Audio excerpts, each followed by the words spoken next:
cette nouvelle vidéo d'école virtuelle africaine pour le SVT-EHB en classe de terminale D. Nous allons voir aujourd'hui la leçon 2 qui est intitulée Méiose et gamétogenèse. En grand 1, on commence avec la méiose. C'est quoi la méiose? La méiose est une suite de deux divisions successives au cours de laquelle une cellule mère diploïde donne naissance à 4 cellules filles haploïdes. C'est une suite de deux divisions dont la première est réductionnelle et la deuxième est équationnelle.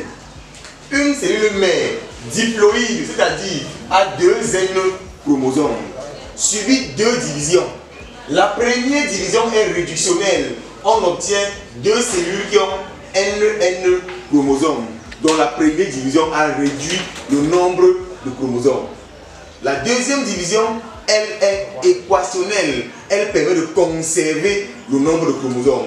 Chacune des cellules filles obtenues lors de la première division subit aussi une autre division pour donner deux autres cellules qui ont N chromosomes.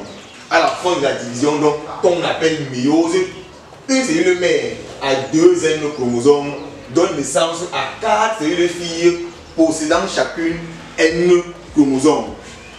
Et les cellules filles sont donc haploïdes alors que les cellules mères diploïdes. Si on connaît les étapes de la mitose qu'on a vu en classe de premier D, la mitose est une division cellulaire au cours de laquelle une cellule mère diploïde donne naissance à deux cellules filles identiques entre elles et identiques à la cellule mère. En classe de première D, on avait dit que pour connaître les étapes, et n'est pas oublié dans l'ordre, on disait PMAT, prophase, métaphase, anaphase, télophase. Ce sont donc les mêmes phases que possède la méiose. Sauf que, comme on a deux divisions, on aura la prophase 1, métaphase 1, anaphase 1, télophase 1, prophase 2, métaphase 2, anaphase 2, télophase 2. Voilà donc le schéma qui montre le déroulement de la méiose. Au cours de la première étape, prophase 1, qu'est-ce qu'on observe différemment de la mitose? Un appariement des chromosomes homologues pour former des bivalents ou tétrades. Lorsqu'on dit appariement, ils vont marcher 2 à 2 pour former des bivalents. Bivalent veut dire 2 chromosomes ou encore des tétrades, 4 chromatides. Métaphase 1, différence de la mitose. On observe ici là un alignement des chromosomes homologues suivant la plaque équatoriale. Lorsque c'est une mitose, les 4 chromosomes devaient être alignés comme ceci là. Voilà comment on est aligné lors d'une mitose en métaphase. Mais en métaphase 1, il y a plutôt les chromosomes homologues qui sont alignés par paire.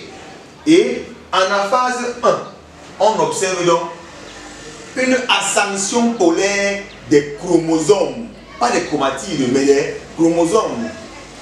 Télophase 1, il y a donc cytodiérèse. On obtient 2 cellules qui possèdent 2 chromosomes, alors que la première cellule initiale avec 4 chromosomes.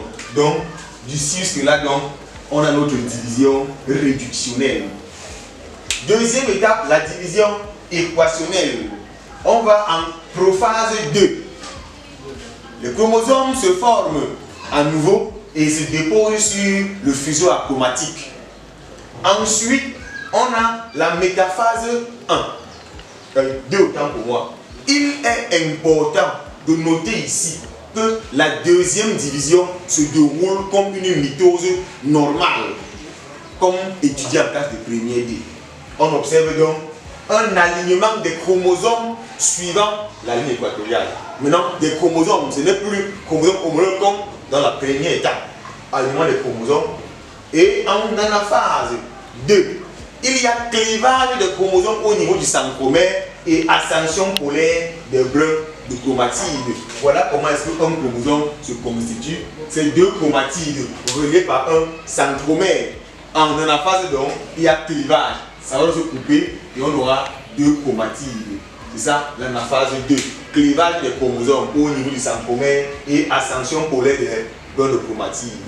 Et enfin, on observe donc encore la télophase de le phénomène de cytodirèse. À la fin, on a 4 cellules qui possèdent chacune d'elles un chromosome, ou encore 2 chromosomes au cas échéant, alors que la cellule initiale avec 4 chromosomes.